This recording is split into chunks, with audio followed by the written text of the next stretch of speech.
al hablar de mi vida, no hago remembranza de ella con el propósito de valorizar el pasado que hice o que practiqué. No digo que fui un valiente, fui un miserable cobarde. No digo que fui un héroe, fui una basura.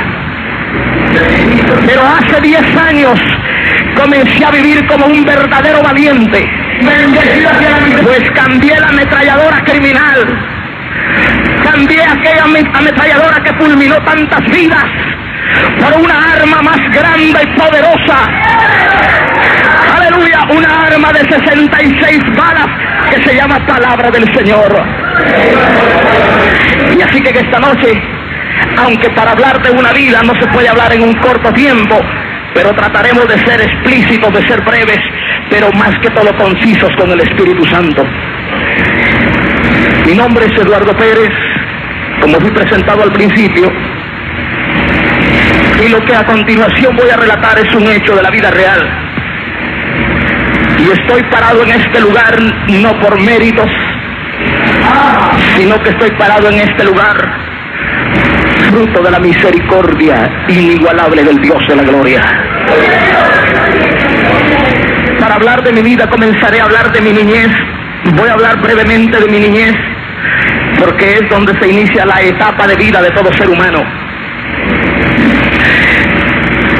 Nací en un hogar sin religión. Mi padre, un hombre con una empresa, un empresario, con una posición muy sólida, muy solvente, pero a la vez aquella posición que él mantenía le daba para vivir una vida de poligamia y un bebedor consuetudinario del alcoholismo.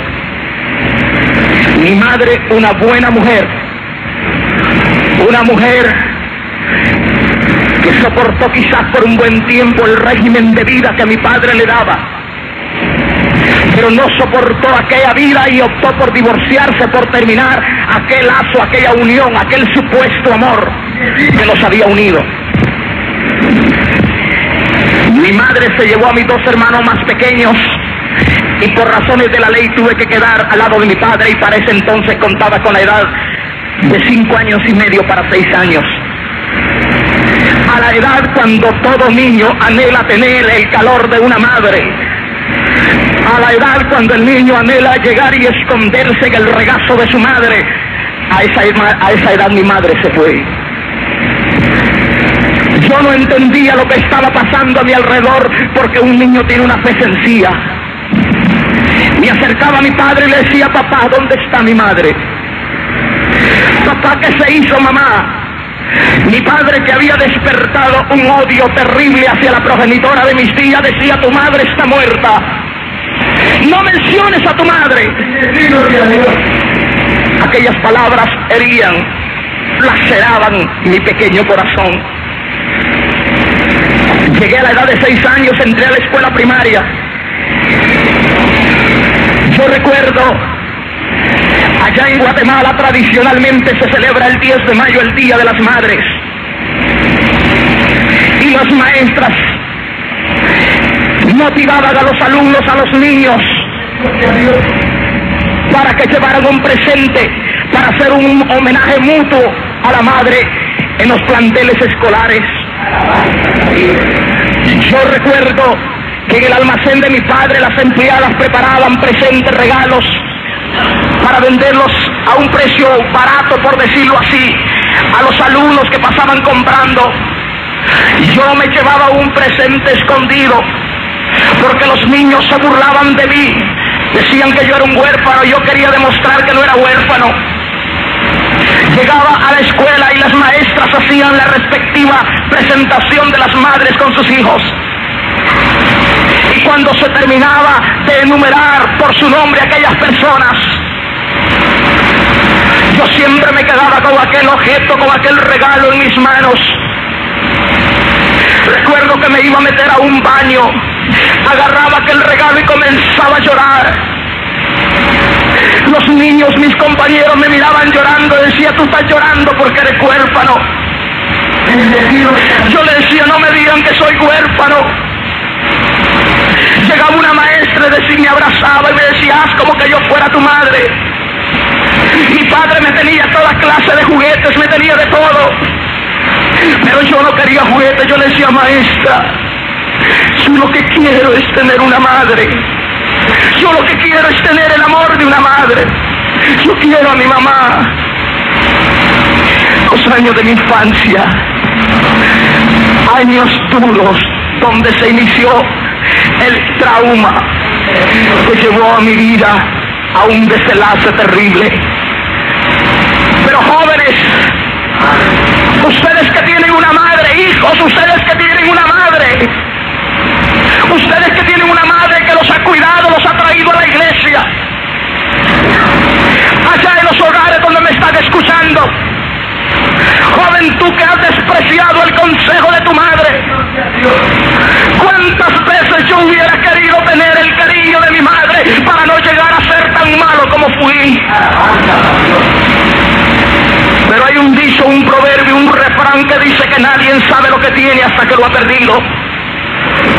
En esta noche, joven, si tu madre y tu padre te han traído al templo, te han traído para que te regocijes delante de la presencia de Dios, siéntete más que bienaventurado, porque yo hubiera deseado tener una familia que me trajeran a una iglesia.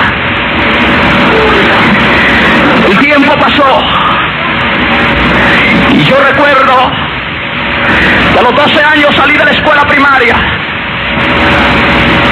Cuando salí de la escuela primaria y pasé a la escuela, al plan básico, como le denominan, a la escuela inmediata superior en Guatemala,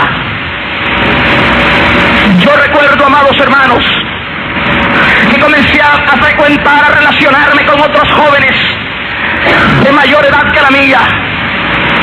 Pusieron un cigarrillo en mis manos, me dijeron que todos los que iban a ser hombres tenían que fumar cigarrillo, y yo fumé aquel cigarrillo, porque el proceso más difícil que hay para todo ser humano es el proceso de la pubertad, cuando se desarrollan los instintos futuros del futuro hombre o de la futura mujer. Yo recuerdo que después de esa experiencia con aquel cigarrillo de un tabaco, vino una experiencia más fuerte. Pusieron en mis manos y yo puse en mis labios un cigarrillo de una droga, de una hierba llamada marihuana. Yo deseaba llenar el vacío que tenía dentro de mi corazón, la desesperación por tener una madre. Después vinieron las Equaludi, las Nemulón, drogas químicas que en Latinoamérica las venden en la farmacia como vender confites en cualquier tienda. Pues en Latinoamérica la justicia camina cogida de la mano de la mafia. Los farmacéuticos son compadres de la justicia, de los policías, y venden esas drogas que son medicina, pero para personas que las necesitan, más se la venden a adolescentes para caer en las garras terribles de la adicción a la droga. Yo recuerdo el primer semestre dentro del colegio, dentro de la escuela, estaba estudiando, lo perdí. Me ocasionó una tristeza porque yo quería ser un buen alumno. Llegué a buscar la ayuda de mi padre, aquel hombre que casi nunca veía. Y cuando llegué en una mañana, él estaba sentado en su escritorio. Llegué por la parte trasera y lo abracé y le dije: papá, mándame a estudiar a otro pueblo. Yo no quiero estar más aquí, tengo problemas, méteme a un internado. Mi padre me quitó mi brazo de su hombro y me dijo: salte de aquí, estoy ocupado, no te quiero ver por aquí, me caes mal, vete a vagar a la calle, pero no quiero verte. Yo le dije: pero papá, necesito que me ayude, me quiero ir a otra escuela, no quiero estar más en este pueblo. Cuando él vio que yo no salía, quiso agarrar un objeto contundente y tirármelo encima. Salí para la calle y comencé a llorar. Me fui para la plaza donde estaba el traficante de la droga y me drogué en ese día terriblemente. Quería morirme bajo el efecto de la droga. Padre de familia, tú que me estás escuchando por la radio, La juventud de hoy día no necesita carros nuevos ni juguetes sofisticados. La juventud de hoy día, padre de familia, tú que estás pasando una borrachera ahora mismo, escúchame. La juventud de hoy día lo que necesita es que los padres de familia reconozcan a Cristo Jesús como su Salvador. Y tu hijo ya no será un delincuente, tu hijo ya no será un criminal, sino que tu hijo será un soldado de Jesucristo y un ciudadano de una patria libre. Bendito sea el nombre del Señor. Aquello motivó a que yo perdiera el interés de alejarme de la adicción a la droga. Seguí viviendo, mas sin embargo, en el colegio comencé a cobrar cierta popularidad, a causa de que cuando había alguna explicación en la clase, siempre tomaba la palabra y eso me fue dando cierta connotación. Había un maestro que pertenecía a la Real Academia Española de la Lengua, era maestro de idioma, y aquel hombre comenzó a ver la facilidad de mi persona, la facilidad de la expresión de la palabra, y me dijo: yo voy a hacer de ti un orador, yo voy a pulir tu vocabulario, voy a pulir tu lexicografía para que seas un orador y puedas representar al colegio. Y a mí me agradaba salir en los actos públicos, y me llegué a convertir dentro del colegio en el primer orador que representaba a mi pueblo, a mi departamento, en los Juegos Florales Nacionales, y me llegué a ganar primeros lugares como un orador estudiantil. Eso dio la pauta para que cobrara cierta fama dentro del ambiente estudiantil. Me sentía admirado por los demás alumnos, pues en todos los actos de conmemoración de independencia siempre me invitaban para tomar la palabra. A la edad de 14 años, cuando me había convertido en un líder nato dentro del colegio, fui invitado a una reunión un tanto misteriosa. Aquella reunión se hizo a través de ciertas personas y motivaron a la mayoría de los líderes estudiantiles. Yo gozaba de un prestigio como orador y como líder dentro del colegio, y me fui a aquella reunión. Cuando llegamos a aquella reunión, había un grupo de personas sentados alrededor de una mesa al fondo, y en las sillas que habían desplegadas en aquel salón habían personas de distintos extractos sociales, habían obreros, campesinos y estudiantes. Y cuando dieron la apertura a aquella sesión, las personas que estaban sentadas alrededor de aquella mesa se identificaron como pertenecientes a la Universidad Autónoma de San Carlos, la Universidad Nacional de mi país, y decían representar a la Facultad de Humanidades. Aquello para mí no tenía ningún valor, mas se adentraron en una conferencia y aquel orador comenzó a hablar más o menos este tipo de palabras. Decía: para la solución problemática de un país como el nuestro, decía, como Guatemala, que está pasando crisis económica, gloria a Dios, debe empuñar los fusiles y pelear contra el imperialista yanqui, pelear contra Estados Unidos. Y aquel hombre comenzó a sacar muchos oprobios hacia la nación del norte. Ellos decían que Estados Unidos se había apropiado de nuestro patrimonio como petróleo, como minerales, y que había que empuñar la ametralladora para dejar libre a nuestra patria. A la edad de 14 años yo no podía tener una idiosincrasia política, pues a esa edad el joven anhela tener novias, anhela presumir de lo que es de su juventud. Ellos comenzaron a motivar, y el comunismo tiene una cosa en particular, que usa y busca los mejores oradores, gente convincente, gente que esté preparada para hablar y motivar a las masas. La pieza de oratoria que aquel hombre disertaba motivó a todos los presentes, y él habló de los principios que había adquirido aquel grupo que estaba ahí representando al movimiento guerrillero Fuerzas Armadas Rebeldes FARC era única y sencillamente basada en la ideología, en la filosofía de Karl Marx y de Friedrich Engels. Yo no entendía, había estudiado la biografía de Marx, pues estaba estudiando un bachillerato para luego irme a la universidad, y había visto ciertas partes biográficas de Marx, pero no me había adentrado a lo que era su filosofía. Y aquel hombre comenzó a hablar y hablar, y al final dijeron: los que quieran pelear por la libertad de su patria, que se levanten su mano.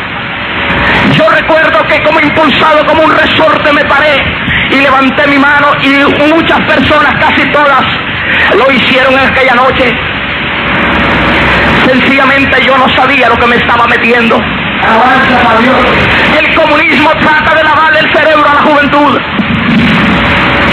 La Universidad de Puerto Rico, especialmente la de Río Piedras, a mí me han comentado ciertos alumnos que hay ciertas personas que pertenecen al claustro de maestros que hablan que la solución para los problemas de Puerto Rico es que haya una comunidad socialista comunista en esta isla. La solución para Puerto Rico no la tiene ni Marx, ni Lenin, ni Stalin. La solución para Puerto Rico está basada en la palabra eterna de Dios. Bendito sea el nombre del Señor. El comunismo es esclavitud. Y no me importa. Me han amenazado en Latinoamérica que me van a matar, y en mi mismo país. Pero si Dios preservó mi vida, no conociendo, odiándole, ahora el momento que Él decida que yo vaya a su presencia será por su voluntad. Mientras tanto, ningún diablo, y óigalo bien, comunistas puertorriqueños que me escuchan por la radio, ningún diablo se va a atrever a tocar a un ungido de Dios. Bendito sea el nombre del Señor. Oh, gloria a Dios. Bendito sea el nombre del Señor. Aquellas personas comenzaron a seleccionar por células a todos los que en esa noche estaban en esa sesión. Ellos tenían, sin yo saberlo, tomado ciertos aspectos de mi persona. Sabían que era un orador reconocido dentro del ambiente estudiantil. Me comenzaron a pulir, comenzaron a darme toda la filosofía. Me pusieron el libro del Capital de Karl Marx, me lo pusieron en las manos y me dijeron: tienes que aprenderte, tienes que hablar en discursos, pero cuando hables, habla mucho de la personalidad de Marx. Yo en esta noche no voy a hablar de los edictos de Marx, porque eso es recordar una basura. Voy a mencionar lo que la Biblia dice. Bendito sea el nombre del Señor. Amén. Mire, la mayoría de los edictos de Marx, habla de fomentar dentro del mundo una sociedad con igualdad de derechos. Y sencillamente, amados hermanos, aquella filosofía se metió dentro de mí, pero no llegó hasta ahí. Vino el aspecto práctico, había teorismo, pero había práctica. Nos llevaron a una montaña. En esa montaña comenzamos a recibir adiestramiento militar. Se nos enseñó el arme y desarme de ametralladoras como las Uzi, Galil, fusiles M1, M2, carabinas, activar y desactivar granadas, pero más que todo las artes de volar puente, de cómo se puede volar una torre de televisión, cómo pelear la guerra de guerrillas. Aquello me fascinó, pues nunca en mi vida había tenido una arma grande en mis manos de calibre largo. Yo estaba muy contento, estaba muy feliz de estar perteneciendo a una célula. Había entrado como un sencillo recluta, pero yo quería escalar dentro del movimiento guerrillero. Cuando pasó un promedio más de año y medio, se nos llevó a la llamada prueba de fuego. La prueba de fuego, muchos de los que estaban no sabíamos en qué consistía, y era disparar contra el ser humano. Yo recuerdo que nos llevamos 2 ametralladoras 30 para emplazarlas en una loma. A mí me habían asignado una ametralladora Thompson calibre 45 de fabricación americana. Y cuando iba a pasar un convoy del ejército llevando alimentos a un cuartel provisional que estaba en la entrada de la sierra, en la montaña, en el área oriental de mi país, yo recuerdo que nos tiraron a tierra y el comandante, cuando vio la señal que hacía una persona que venía el convoy,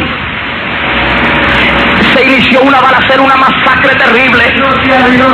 Aquellos pobres soldados que iban en el convoy del ejército, en mi país el servicio militar es obligatorio, y por lo regular a las personas que llevan al servicio militar son gentes indios de la montaña, campesinos analfabetos que no saben ni escribir su nombre, pero los agarran y los ponen a prestar servicio militar.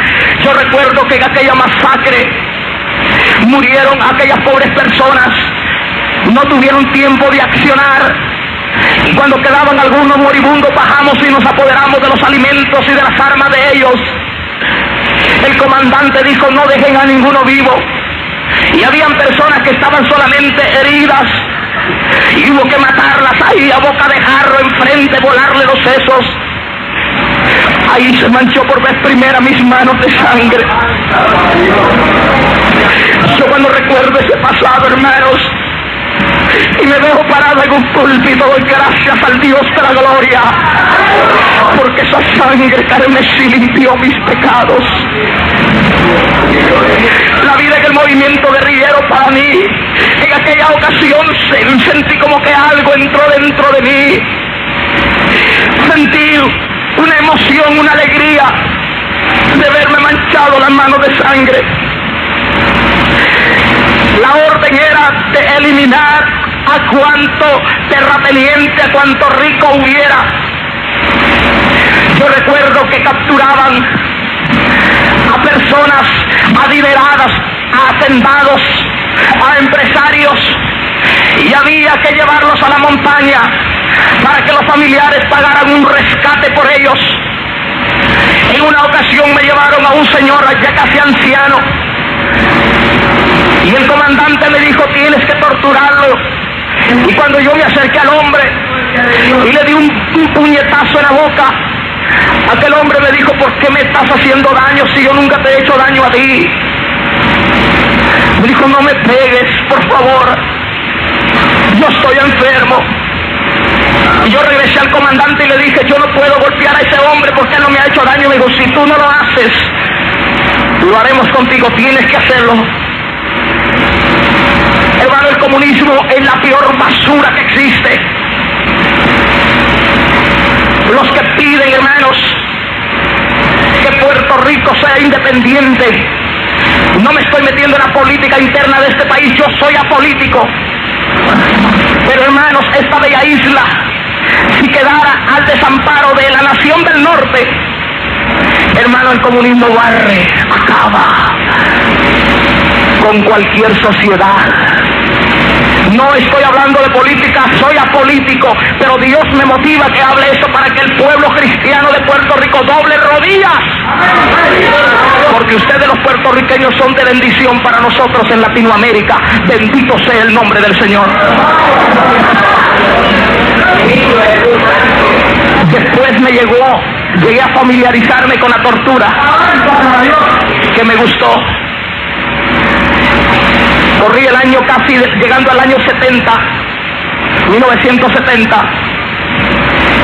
Yo recuerdo, amados hermanos, ya habían transcurrido casi 3 años de yo estar activo dentro del movimiento guerrillero, y en Guatemala se hizo una revolución terrible.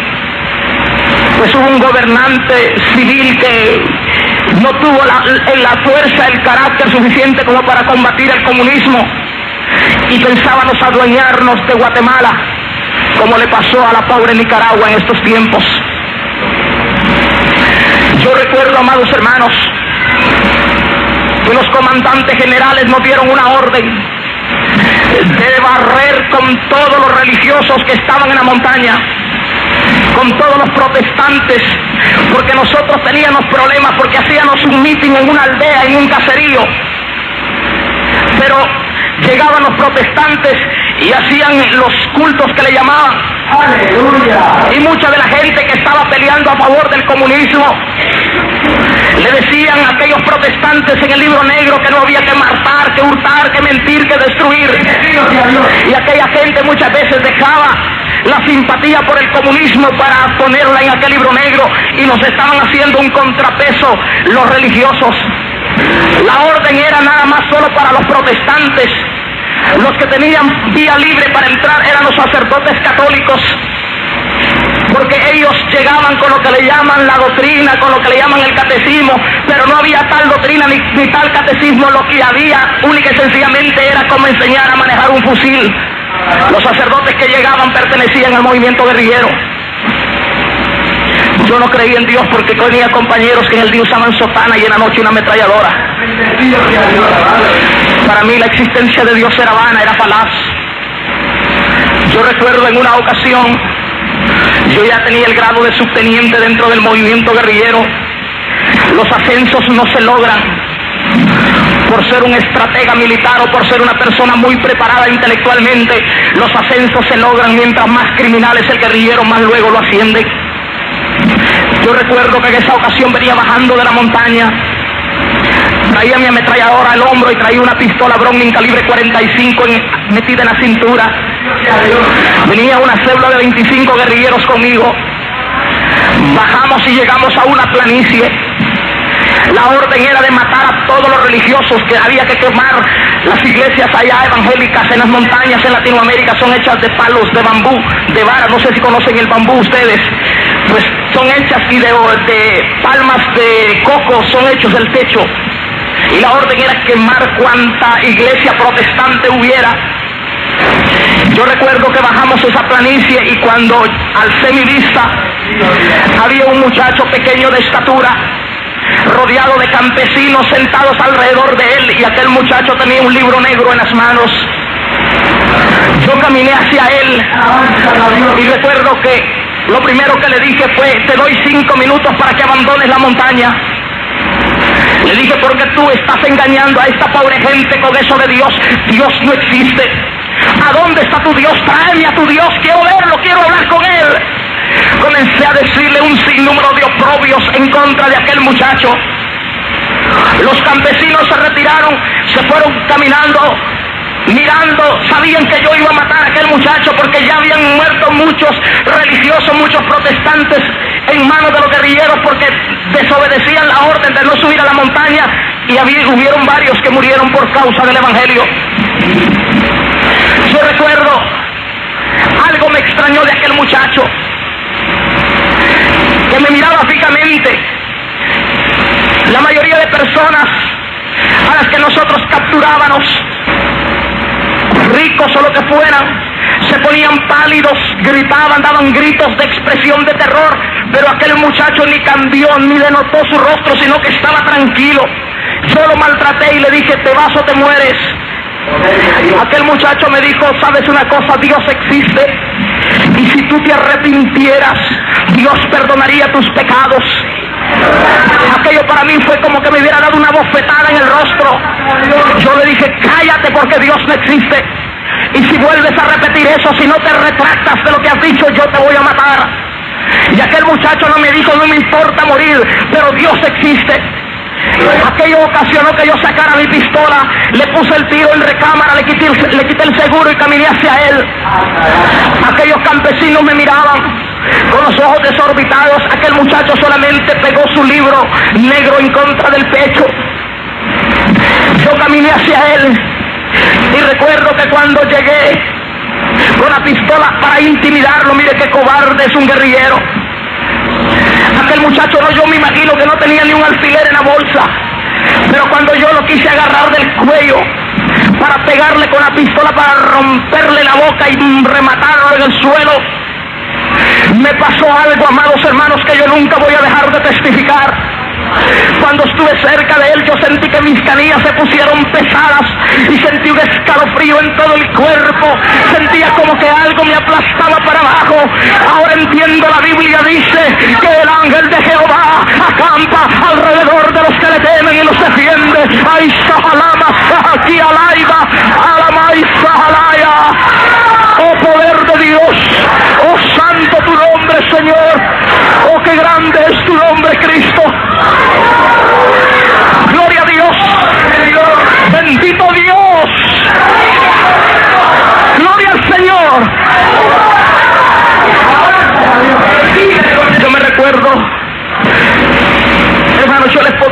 a mi cuerpo como lo tengo lleno de cicatrices. Cicatrices por todos lados. Un guerrillero es alguien que está preparado para matar. Yo estoy herido de bala, tengo cicatrices de bala, de tortura, de cuchillo. Cuando peleábamos cuerpo a cuerpo, cuando estábamos en balaceras. Y acostumbrado a disparar y después preguntar más. Cuando aquel muchacho yo le miré el rostro, di la vuelta y comencé a caminar con la pistola en la mano, pero sentí un temblor como que me iba a ir al suelo. Comencé a caminar y me alcanzaron mis compañeros y me dijeron, ¿por qué no lo mataste? Yo le dije, me dio lástima, pero era una vil mentira, no era lástima, llevaba miedo. Llevaba un miedo terrible. Yo decía, esos creyentes deben de ser brujos, porque me dio miedo tocar a aquel muchacho. Pero no hay tal brujería en los creyentes, sino que son revestidos con la autoridad del Dios del cielo. Bendito sea el nombre de Jesucristo.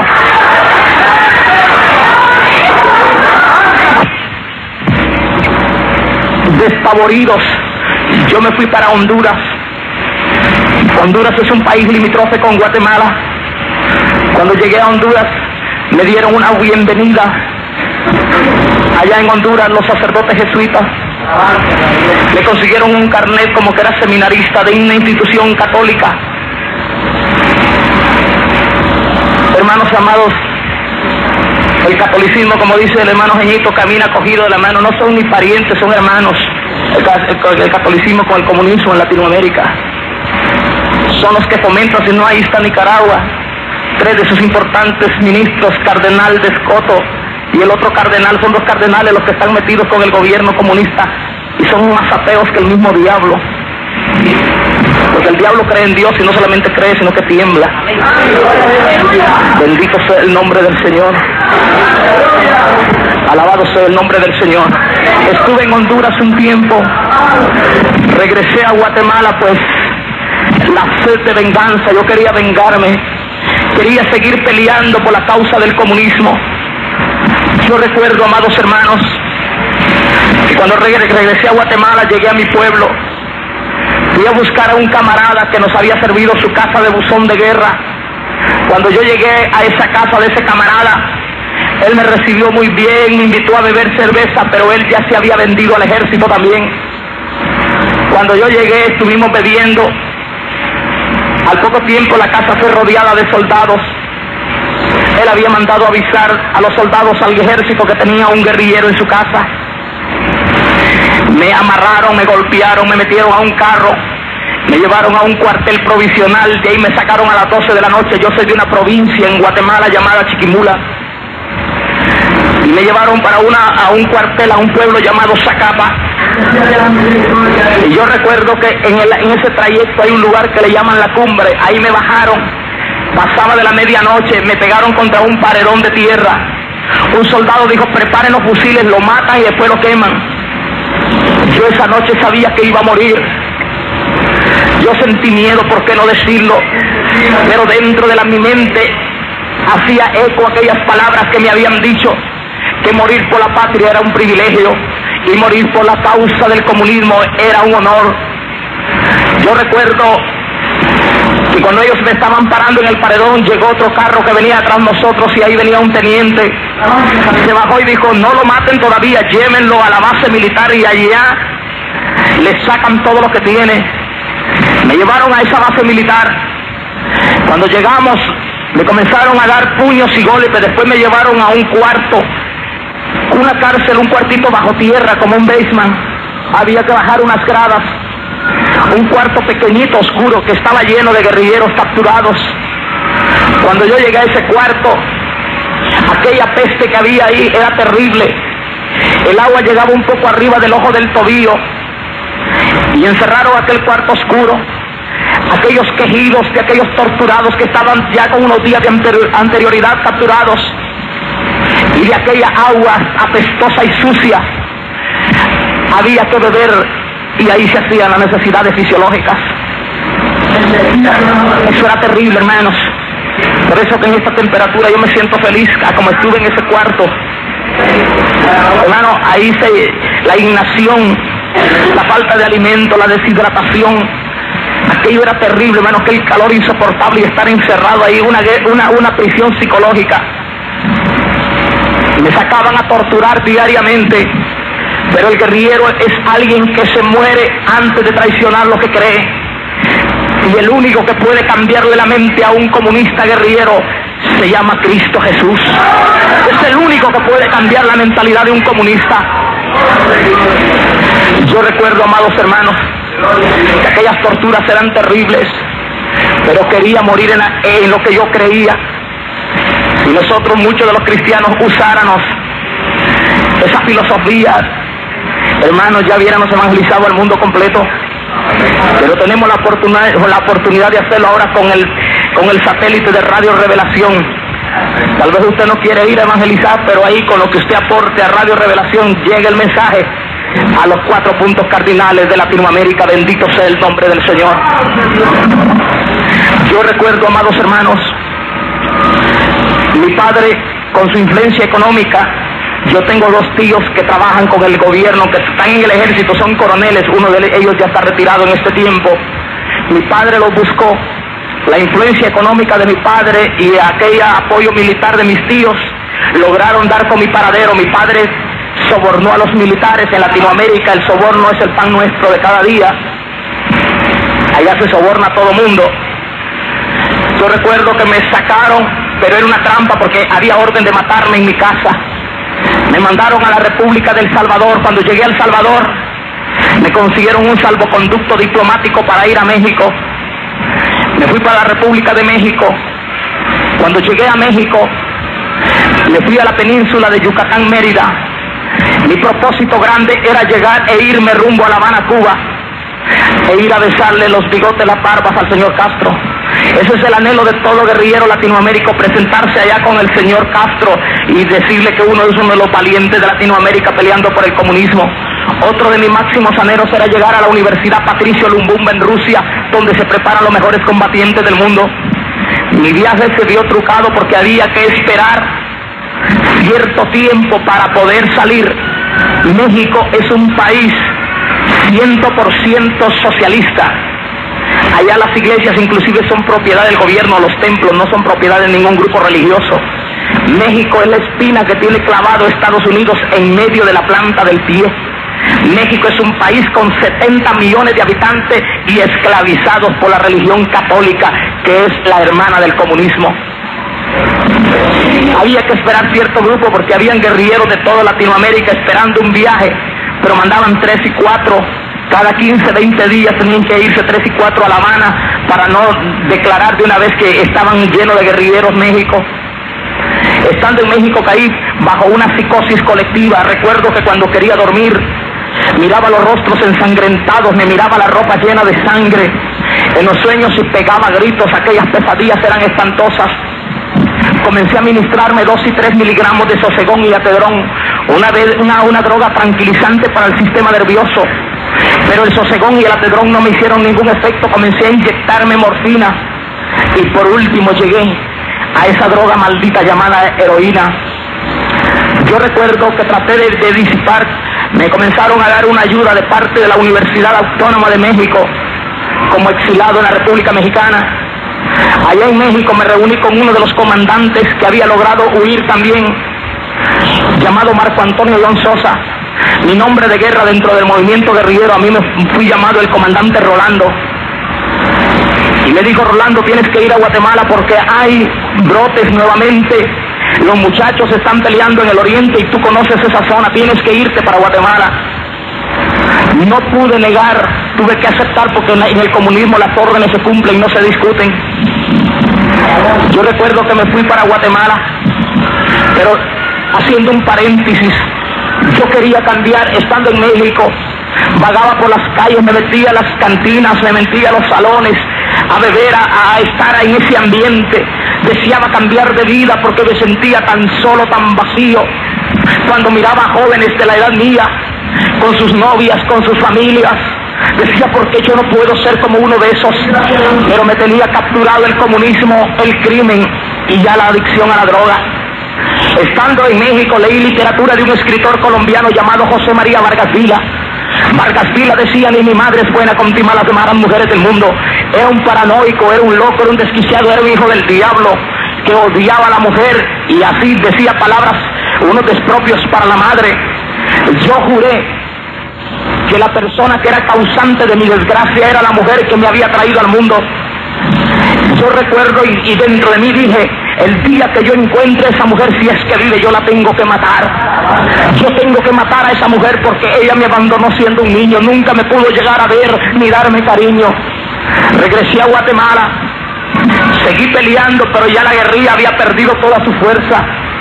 El gobierno no nos dejaba, no nos daba ninguna tregua, nos perseguía terriblemente. Me enrolé en el secuestro más famoso que ha existido en Guatemala. Secuestramos a una millonaria, a una dueña de una fábrica de cementos. Murieron varios guerrilleros, pero nos llevamos a aquella mujer. Pagaron un alto rescate por ella. El dinero que se pidió por aquella mujer era con el propósito de comprar armas y pelear nuevamente. Recuerdo que cuando me paré en una esquina, una muchacha se me quedó viendo de pies a cabeza. Yo la miré 2 veces y ella se sonrió conmigo.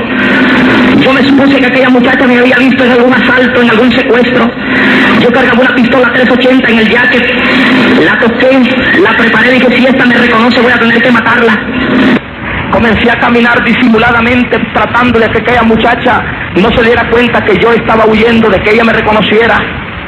Aquella muchacha, yo oí que sus pasos caminaron apresuradamente tras mí y cuando me alcanzó me tocó el brazo y me dijo, perdona, ¿te puedo hacer una pregunta? Y yo le dije, ¿qué es lo que quieres? Me dijo, ¿sabes una cosa? Esta pregunta yo se la he hecho a varias personas. Nosotros tenemos un hermano que no lo vemos de la edad de 5 años. Mi padre tiene un almacén en Chiquimula y mi padre nos dio una fotografía de él cuando él tenía 14 años. Mi padre dice que él está en México, que él es un guerrillero. Mi padre llora al ver en la televisión y en la prensa los cadáveres de los guerrilleros muertos y dice que si algún día apareciera su hijo, aunque sea muerto, ella quiere verlo. Hermanos, en el plan de Dios no existen coincidencias, sino la misericordia del Señor de la gloria. Yo recuerdo que aquella muchacha me miraba, pero emocionada me decía, y tú te pareces mucho a esa fotografía. Yo le dije, yo me llamo Eduardo y también mi padre tiene un almacén en ese lugar. Aquella muchacha no esperó que yo le dijera más y se tiró encima de mí, me abrazaba con emoción y con llanto, me dijo, Eduardo, yo soy Elba, ¿no te recuerdas cuando jugábamos? Tú estabas pequeñito, yo jugaba contigo. Aquella muchacha lloraba, yo hubiera querido llorar también, pero mis ojos estaban secos, yo no podía llorar, mi alma, mi corazón estaba cauterizada por el crimen, por tanto robo, por tanta maldad. Aquella muchacha me dijo, Eduardo, mi mamá vive y ella se va a poner feliz cuando sepa que está vivo. Yo le dije, mamá, yo no tengo madre, esa mujer se murió. Me recordé del juramento de asesinarla. Hermanos, los crímenes más terribles no se motivan en los arrabales, sino que se motivan en las personas que leen, en los estirpes sociales, en la high class, como le llaman. Ahí es donde se fecundan los más terribles crímenes. Prueba de ello son los crímenes que están aconteciendo en Puerto Rico, en la high class. Se están matando unos con otros sin unos crímenes bestiales y salvajes que no son producto de una mente humana, sino de una mente animal y diabólica. Bendito sea el nombre del Señor. Yo me encaminé y dije, esta mujer ahora es la oportunidad. Aquella muchacha iba emocionada y se metió a la casa. Al instante salió una señora con la cabeza amarrada. Se me quedó viendo, pegó un grito y se tiró encima de mí. Decía, Eduardo, hijito de mi alma, qué bueno que te han encontrado. Yo le dije, señora, retírese de mí, usted no es mi madre, yo la odio a usted. Ella lloraba y me decía, Eduardo, es que tu papá nunca me dejó llegar a verte, me juraba matar. Ella quería besarme, yo la retiré. Cuando la vi que se movía por un lado y que sus ojos estaban borrachos, ella estaba bien ebria. Ella gritaba y la gente de la vecindad comenzó a ver y decía, mi hijo, ¿qué guerrillero está vivo? Y a mí no me convenía que me descubrieran, pues ese era uno de los guerrilleros más buscados. Pues en el secuestro de esa millonaria fui reconocido y la policía interna, la Interpol, los servicios de inteligencia, la policía secreta se puso tras mí buscándome terriblemente. Entré a la casa de aquella mujer Cuando yo entré tenía las paredes tapizadas de imágenes de San Serapio, San Caralampio, San Demonio y todos los apelativos que tiene Satanás. Y las estaban llenas de humo de velas. En el centro tenía una copa grande de cristal transparente llena de agua y un juego de naipes, y había mucha gente sentada esperando que ella le adivinara la suerte, porque ella decía que era divina. Cuando yo vi la condición de aquella mujer dije, no vale la pena. Para ese entonces una bala del calibre del 380 valía 32 centavos en Guatemala. Yo dije, más caro una bala que la vida de esa mujer, no vale la pena matarla. Pero es que Dios tenía sus planes. Bendito sea el nombre del Señor. Estuve en esa casa, ella me mandó a comprar drogas, cerveza, y se armó una orgía terrible. Tuve que huir para México. Era muy buscado y mi vida corría un peligro terrible. Me fui para México. Cuando llegué a México, los comunistas que me habían mandado, aquel comandante que me había mandado, consiguió un buen trabajo. Se volvió un burócrata, y no solamente burócrata, sino que se volvió un burgués también. Se olvidó de sus principios comunistas. Por eso yo digo, los comunistas y los socialistas que están en Estados Unidos, yo digo, ¿qué hacen en Estados Unidos estos socialistas? Que comienzan a decir que el socialismo y el comunismo es la solución, pero se van a contagiar si uno de los edictos de Marx es que hasta el aire que respira el capitalismo es veneno. Y yo digo, ¿y qué hacen esos socialistas metidos en Puerto Rico, en Estados Unidos? Se van a envenenar, porque aquí circulan los dólares del capitalismo, de la nación capitalista de Estados Unidos. Yo me pregunto, yo los he emplazado por la radio a los socialistas que están haciendo aquí, y lo que hacen en Estados Unidos, ese dinero lo va a contagiar. Si uno de los edictos de Marx que dijo que hasta el aire que respiran los capitalistas es veneno, pues la gente está envenenada entonces. Bendito sea el nombre del Señor. Yo recuerdo, amados hermanos, cuando llegué a buscar a aquel hombre que me había dado la orden. Él era un comandante general, yo era comandante de célula, aunque ya me había vuelto comandante de grupo, ya un grupo se componía de 5 o 6 células. Yo recuerdo que cuando yo llegué a México, aquel hombre me dio las espaldas, y los comunistas mexicanos lo hicieron también. Aquella decepción me hizo enrolarme, buscar un ambiente, y lo primero que encontré fue la mafia que trafica drogas de México a Estados Unidos. Me volví un heroinómano terrible, la droga me minó, me hizo pedazos. Mi cuerpo se fue enfermando de tanta droga. La mafia me mandaba a ejecutar órdenes. Alguna persona que no pagara su cuota mensual había que eliminarlo. Pero yo quería mantener el vicio de la adicción a la heroína y comencé a hacer toda esa clase de actividades. Pero la vida que llevaba me dio que cayera con una enfermedad que se llama paludismo. Esa enfermedad se come la hemoglobina de la sangre. Yo recuerdo que el paludismo hizo que me brotaran unas llagas del cuerpo, unas llagas que supuraban pus y agua, y mi cuerpo se puso flaco, y me puse amarillo, pálido, mis ojos se pusieron hundidos. Yo huí a la ciudad de Puebla, pues yo sabía que ya no le servía a la mafia, estaba muy enfermo. Allá en Puebla yo recuerdo que dormía debajo de los bancos de las plazas, me iba a acostar por las noches. El único dinero que yo pedía en las calles para poder subsistir en el vicio de la droga no lo usaba para la comida. Recuerdo que un 24 de diciembre regresé, fui enfrente de un restaurante y había una señora con su familia comiendo. Yo le dije al mesero, cuando la señora se levantó y dejó aquella comida, le dije, ¿me podías regalar un taco de esa comida que dejó esa señora? Aquel mesero me dijo, sí te lo regalo, pero salte porque tú apestas, tú hueles muy mal, vete para afuera. Yo salí, me senté en la grada, en la calle. Hubiera querido llorar, pero no podía. De lo que quedaba de aquel orgulloso comandante guerrillero que decía que Dios no existía, solamente era una escoria humana. Aquel que desafiaba a Dios, aquel que decía que Dios no existía, que Dios era nada más un principio filosófico humano. Yo recuerdo que aquel hombre llegó y me tiró el taco. Yo sentía que la muerte se aproximaba. Regresé a Guatemala, dije, voy a morir a mi tierra. Regresé un 31 de diciembre a Guatemala. Cuando llegué a Guatemala, el clima de la ciudad de Guatemala es muy frío, hace mucho frío, y sobre todo en las épocas de diciembre. Yo recuerdo que solamente cargaba una bolsita plástica y los pedazos de ropa que cargaba encima. Recuerdo que quise asaltar a una señora y no pude, el frío y la fiebre me hacía que me estremeciera, tuve que salir corriendo, huyendo, no tenía fuerzas para nada, pero me recordé de aquella mujer que había conocido un año atrás, que decía que era mi madre, y ella mantenía botellas de ron y de cerveza. Yo recuerdo que caminé hasta la zona 12, ya había entrado la noche y aquel fin de año todo el mundo andaba por las calles con paquetes, la gente, los jóvenes alegres y felices. Yo pasaba enfrente de la policía uniformada y no me podían reconocer.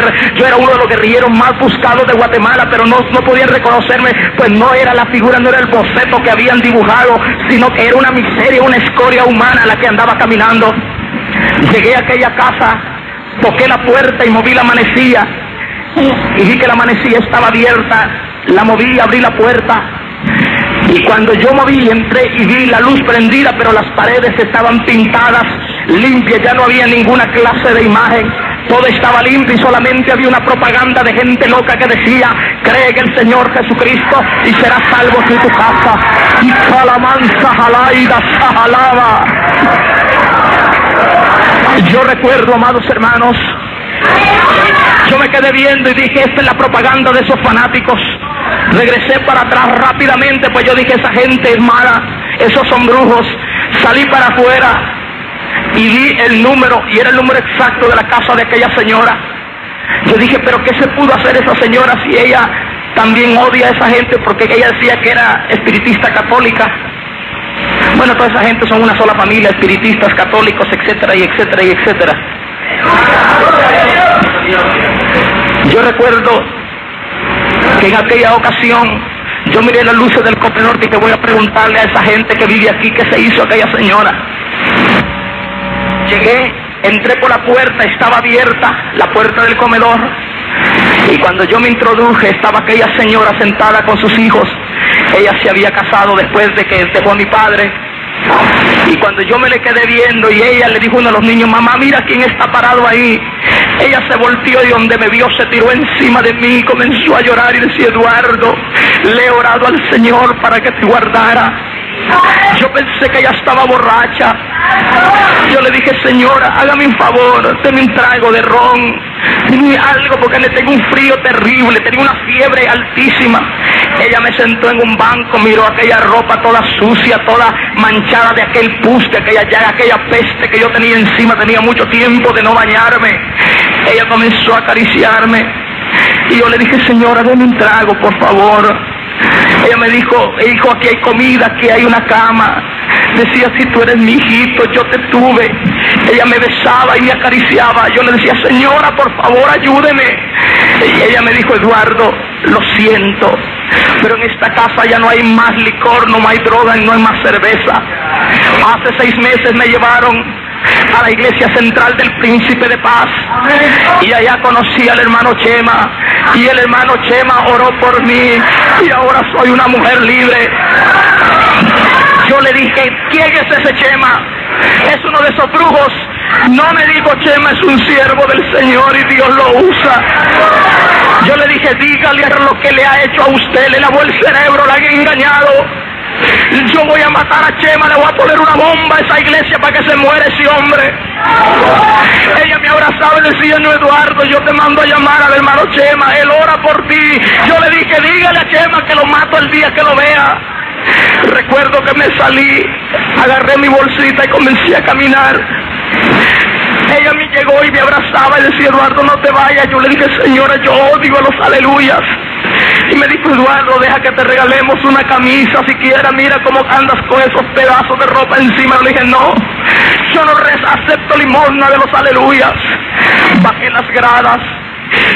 Ella me agarró y le dije: suélteme, señora, porque no respondo.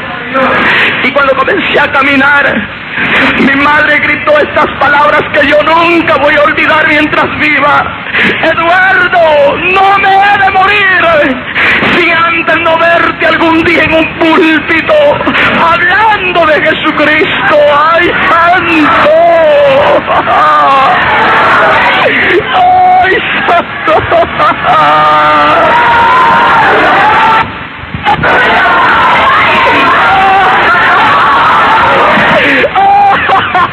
Hermano, no puedo evitar llorar porque donde me recuerdo donde estaba tirado y a dónde estoy ahora parado, hermano.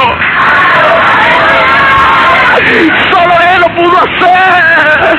Solo Cristo lo pudo hacer. Solo Cristo lo pudo hacer. Solo Cristo lo pudo hacer. ¡Ay, santo! Oh, gloria al nombre de Jesús. Gloria al nombre de Cristo Jesús para siempre.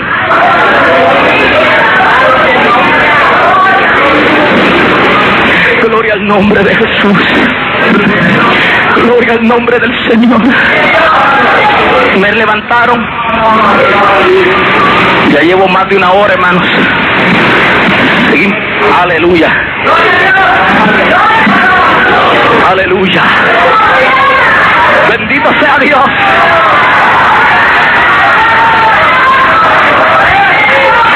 Si fuera una emisora de esas emisoras que hacen más negocio con el evangelio que otra cosa, cortaban la transmisión, pero como este es de Dios.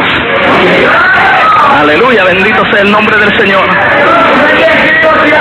Yo recuerdo, amados hermanos, yo voy a abreviar más mi testimonio.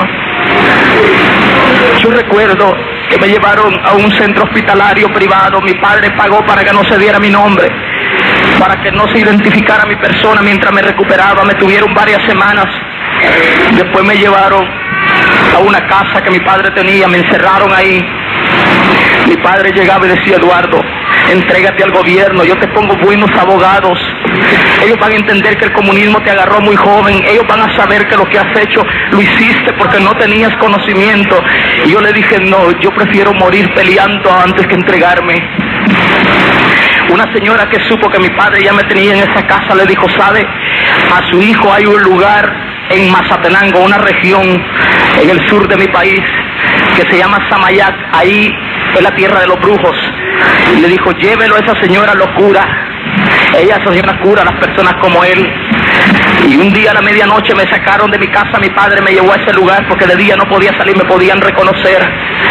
Aquella señora había dado una cita privada para que nosotros llegáramos. Cuando llegué me pasó a subir unas velas rojas y negras. Comenzó a echarme incienso, disque para espantar al diablo. Pero ¿cómo yo espantar un diablo, otro diablo? Tenía que llegar alguien más fuerte llamado Cristo Jesús. Me dieron a beber unas botellas rojas y negras que sabían a diablo aquello. No me hizo nada. Mi padre estaba decepcionado. Pero en ese mismo pueblo le dijeron: aquí está el mejor brujo de Centroamérica. Ese brujo le traen gente de todas partes y él sí cura a la gente.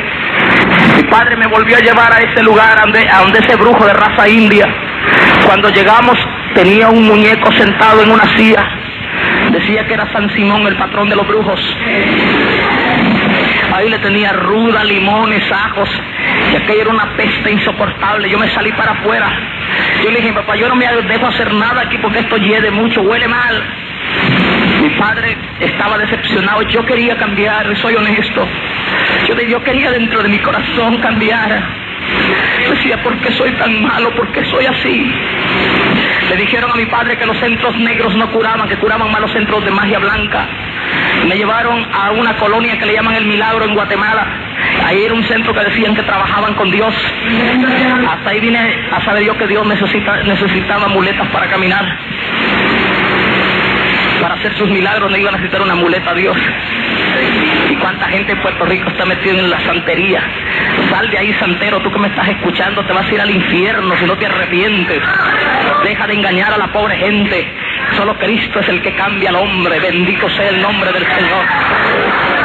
Yo recuerdo, amados hermanos, que me llevaron donde ese señor. Me metieron en un estanque de agua, una pileta de agua que me cubriera hasta la cabeza. Decían que en el agua se quedaban los malos espíritus. Yo no necesitaba ningún baño de agua, necesitaba el baño de la sangre de Cristo Jesús. Yo recuerdo, hermanos, que no tuvo ninguna eficacia aquello. Me llevaron con el mejor psiquiatra de Guatemala, el doctor Roberto Ibarra. Me pusieron electroencefalogramas, psicoterapia y todo lo que el tratamiento, y no me pudieron hacer nada. Por último, mi padre pagó a un enfermero y sobornó al hospital psiquiátrico de Guatemala y me mandaron al neuropsiquiátrico.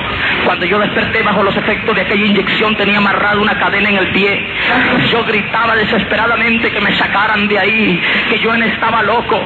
Ahí pasaban los locos, los dementes, comiéndose su estiércol. Llegaron unos enfermeros, me agarraron, me pusieron camisa de fuerza y me metieron en un cuarto frío. Yo gritaba, trataba de controlar la mente, que no fuera a creer que estaba loco. Tuve que apaciguarme un poco para hacerles creer que estaba tranquilo.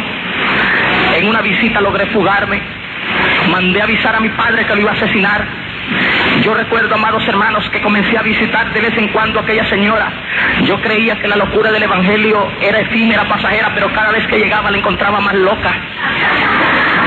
Luego me ponía los mensajes de Chema y decía: mira, mi hijo, aquí está el pastor predicando. Yo le decía: dígale a Chema, yo lo tengo que matar para que se acabe el engaño de la pobre gente. En una ocasión que yo la visitaba, yo estaba sentado en el comedor y los niños le dijeron: mamá, ahí viene el carro del hermano Chema. Y yo dije: esta es la oportunidad de matar a Chema. Recuerdo que oí que un carro se paró. El hermano Chema quizás tenía la altura del hermano Firpi, un hombre bien alto. Y entró, y cuando puso los pasos, dijo, era la palabra usual del pastor, y decía: la paz de Dios con ustedes, hermano. Y cuando él dijo así, hermano, yo sentí un brinco dentro de mi cuerpo. Yo no sé ni por qué puerta me salí, pero cuando sentí estaba en la calle y me tocaba la pistola, yo decía: pero ¿por qué no se le puede hacer nada a estos aleluyas? Estos tienen que tener alguna brujería hecha. Yo creía que era brujería la que tenían los aleluyas. El tiempo pasó, hermanos, hice un sinnúmero de asaltos, de robos, de crímenes. Mis manos se volvieron a manchar de sangre. No voy a relatar, a detallar eso porque el tiempo se va y quiero llegar a la parte de mi conversión. El último asalto armado que hicimos, o el último intento de asaltar un banco que hicimos, estábamos en el segundo nivel de una cafetería. Estábamos planeando todo el movimiento de los guardias del banco. Allá en Guatemala pues ponen 5 o 6 policías bancarios con ametralladoras para que los asaltantes no asalten. Y supervisábamos la hora de comer de cada, el break que le daban a ellos para ver cuántos quedaban para entrar nosotros. Y fuimos descubiertos. Se inició una balacera terrible. Mis compañeros lograron huir por la terraza. Yo salí corriendo por las escaleras tratando de llegar al vehículo en el cual íbamos a escapar. Llevaba una pistola y saquéme una granada de fragmentación americana que llevaba. Cuando le iba a quitar la espoleta para tirársela a la policía, resbalé y caí con la granada. No logré quitarle la espoleta porque hubiera volado en pedacitos con todo y la granada. Un policía llegó y me puso el pie en la mano y me arrancó la granada. Otro llegó y me pegó con un fusil, con la culata del fusil me pegó en el cerebro y perdí momentáneamente el conocimiento. Me engrietaron para atrás. Él agarró mi cabello caía hasta los hombros, comenzó a agarrarme contra el pavimento, comencé a manar sangre y mi rostro inmediatamente se llenó de sangre de nariz y de boca. Los policías me daban terriblemente. Y cuando descubrieron que era uno, el guerrillero que habían buscado tanto tiempo, comenzaron a darme con tanta hazaña. Me llevaron a la policía judicial, la policía más criminal de mi país. Me daban unos toques eléctricos, hermanos, unas torturas que no puedo ni decirlas en público. Una cosa terrible, hermanos. Perdí el conocimiento y me mandaron a una mazmorra. Esa mazmorra era un cuarto oscuro, era un sótano. Ahí aparecía en la madrugada amarrado todavía con los grilletes para atrás y desperté porque sentí que algo se movía alrededor mío. Cuando yo pude ver quizás lo fresco de la sangre que tenía en el rostro, atraían unas ratas grandes que husmeaban mi cara y querían mordérmela y como podía me sacudía aquellos animales tan terribles. Amados hermanos, esa experiencia cuando yo la recuerdo, sinceramente yo agradezco a mi Dios que Él ahí en ese lugar, en esa basura, su mano estaba ahí siempre. Bendito sea el nombre del Señor. A los 2 días me sacaron.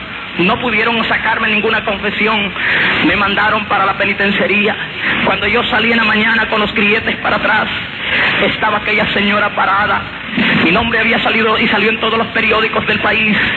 Aquella señora, cuando me vio salir, se tiró encima de mí, comenzó a llorar y decía: Eduardo, hijito, solo Cristo es la respuesta. Y yo le dije: señora, váyase de aquí. Y yo que tenía la convicción que un guerrillero no lloraba, que un hombre no debía de llorar, por vez primera sentí que unas lágrimas calientes salieron de mis ojos. Me llevaron en un carro patrulla a la granja penal de Pavón, una de las peores penitenciarías de Latinoamérica. Cuando yo llegué, los comunistas que habían sido capturados con anterioridad me dieron una buena bienvenida. Llegué a esa prisión, me tiraron en una plancha que servía de cama, ahí pasé los primeros días, no podía ni moverme. Esa prisión, amados hermanos, dan nada más 500 panecitos como para 1000 reos, panes chiquititos. Ahí hay reos que no tienen ninguna familia ni visita que les llegue a ver. Venden su cuerpo por 2 y 3 centavos a otros reos, y que otros reos se satisfaga su placer sexual y ellos poder comprar un pan para no morirse tan pronto del hambre. Eso es terrible. Las prisiones de Latinoamérica no son como los Estados Unidos y Puerto Rico. Yo fui a unas 2 prisiones de Puerto Rico y yo le vi como que eran hoteles bien uniformados, los presos, bien comidos, bien gorditos, con televisión. Bueno, dije, están pasando vacaciones. Bendito sea el nombre del Señor. No quise creer, hermano, el tiempo pasó y ahí comencé a consumir droga en la cárcel. Los mismos guardias de la penitenciarios comenzaron a meter droga y la vendían. Yo asaltaba a otros reos. Hermanos, aquella enfermedad del rostro se me quitó y comencé a andar en la prisión tranquilamente. Me respetaban porque sabían el grado que tenía en la guerrilla y que los demás reos no se metían con los guerrilleros porque sabían lo que eran los guerrilleros. Yo recuerdo el 4 de julio de 1974, había fumado marihuana en la mañana, pero ya la marihuana no me hacía efecto. Subí a mi Bartolina, a mi celda, y cuando yo subí, recordé las palabras de Vargas Vila que decía que si la vida era un martirio, el suicidio era un deber. Me senté en aquella plancha que me servía de cama, saqué mi correa, comencé a ver los barrotes. Dije yo, esta vida se tiene que acabar. Ya había recibido notificaciones de la Corte Suprema, me caían de 15 a 20 años de prisión inconmutables, o sea que había que cumplir los años de prisión. Me habían nada más ellos aprobado, me habían justificado los delitos de asalto, secuestro, crimen, y habían varios delitos que no me pudieron comprobar, pero la sentencia corría de 15 a 20 años. Yo recuerdo, amados hermanos, en aquella ocasión yo me la llevó a la prisión y yo agarré aquella bolsa y me la puse en la cabeza para pensar cómo me iba a suicidar. Pero cuando me puse la bolsa en la cabeza oprimió mi cerebro. Me senté y abrí la bolsa, que era lo que había duro dentro de aquella bolsa. Adentro había un libro negro viejecito llamado la Santa Biblia. Yo recuerdo que me quedé viendo aquel libro y me reí. Dije, pero estos aleluyas locos dicen que esto es palabra de Dios y esto es un libro histórico. Y me quedaba viendo el libro y me reía. Lo puse por un lado para seguir pensando en cómo me iba a suicidar, dónde me iba a descolgar mejor para colgarme y que de una vez morirme en el acto. Pero volví a ver el libro y me atrajo la atención. La calidad del papel era muy fina. Toqué la calidad del papel y yo decía, pero qué bueno está esto. En la prisión no se consigue, la policía chequeaba mucho que no entrara papel fino para hacer cigarrillos de marihuana, y aquel papel estaba exactísimo para hacer los cigarrillos de marihuana porque era bien fino. Yo dije, qué buen regalo me ha traído esa señora. Yo dije, mis amigos se van a poner contentos al saber que yo tengo papel en abundancia para hacer los cigarrillos de marihuana. Y tenía una bolsita de marihuana pegado debajo de la plancha, bien escondida. Y saqué la bolsita con marihuana, pero cuando yo quise romper la primera hoja de aquel libro, mis manos comenzaron a sudar. Y yo no podía romperlo, me le quedaba viendo y yo decía, pero ¿por qué no lo puedo romper? Algo más fuerte me impedía romperlo. Había un papel que decía, hijo, si lees este libro, lee el libro de Job. Yo recuerdo, hermanos, que comencé a buscar el libro de Job y me estuve viendo. Cuando fin lo encontré, estuve leyendo por unos momentos y encontré en el capítulo 5, versículo 17: he aquí, bienaventurado es el hombre a quien Dios castiga. Por tanto, no menosprecies la corrección del Todopoderoso, porque Él es quien hace la llaga y Él la vendará. Sus manos hieren y Él cura. En aquel momento dije, Dios de los aleluyas, si es cierto que existes, si es cierto que cambias, ayúdame por favor, yo estoy desesperado. En aquel momento entró algo caliente por mi mollera hasta en la planta de los pies. Era el baño de la sangre de Cristo. Ahí estaba el baño de la sangre. Ahí estaba la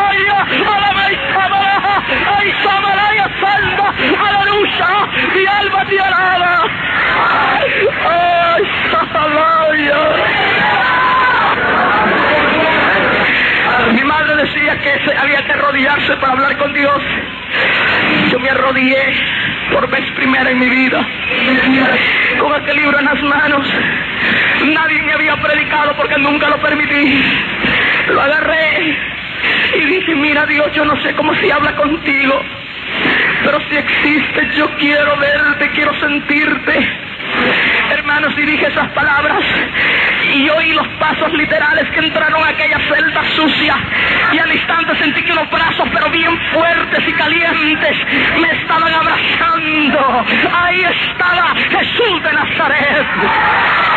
Él es real, hermano, Él es real, Él es real, hermano, Él es real como la luz, Él es real como el aire que sentimos, Él es real. Hoy sómalo, hoy sómalo, hoy sómalo, hoy sómalo. Oh, gloria. Aleluya. Qué lindo, hermano. Qué lindo. Qué lindo.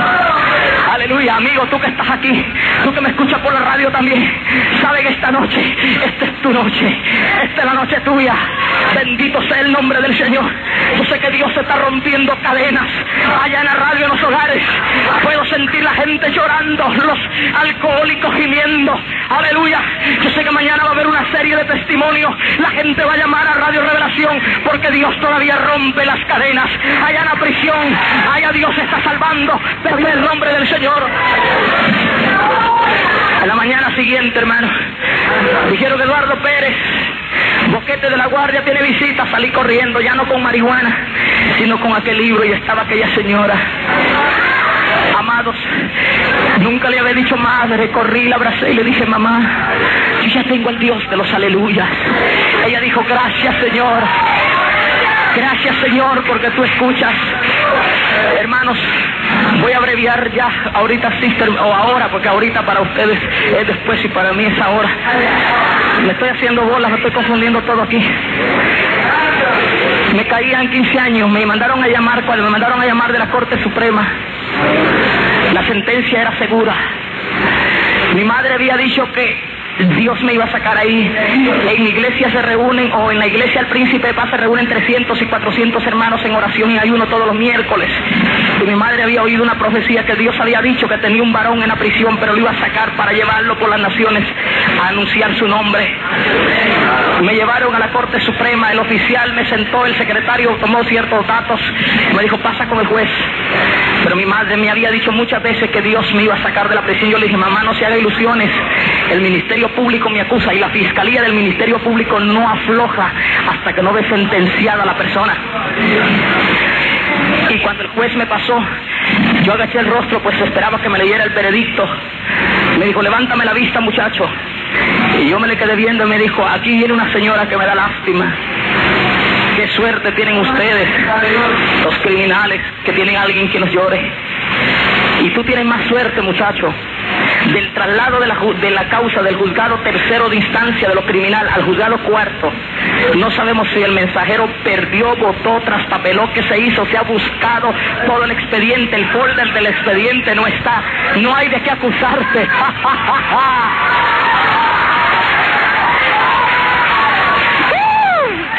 Amigo que estás en la cárcel, acéptalo, él te saca de ahí, allá en la prisión, tú que me estás escuchando, acéptalo, acéptalo, acéptalo, acéptalo, acéptalo.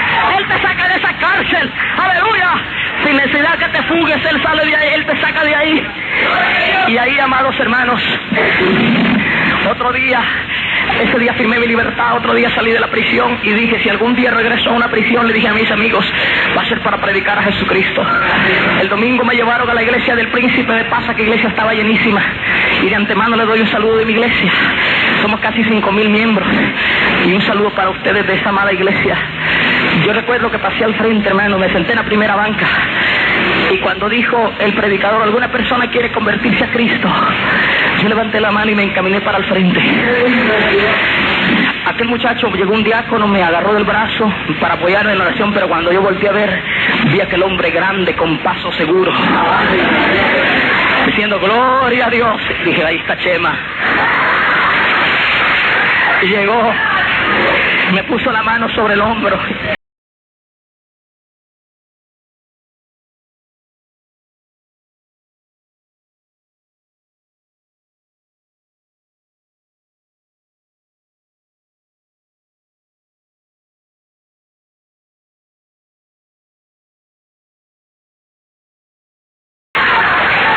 después aquel varón amado, hermanos, fue más que mi padre, más que mi amigo, más que mi hermano. Mi amado pastor, hermano Chema, yo lo llegué a querer tanto, hermano. 5 años que él se fue con el Señor. Yo lloré tanto por ese pastor, porque lo amé tanto, hermano. Me amó tanto, yo quise tanto al hermano Chema. Yo sé que cuando lo mencioné ustedes se recuerdan de Jaime, de Loco. Y yo, hermano, estoy tratando de traer a un ex sacerdote católico que se convirtió en el ministerio del hermano Chema. Lo voy a traer a Puerto Rico para que venga y testifique también. Hermano Chema fue un gran hombre de Dios y el Señor lo tiene. Y muy pronto me reúno con él porque Cristo viene.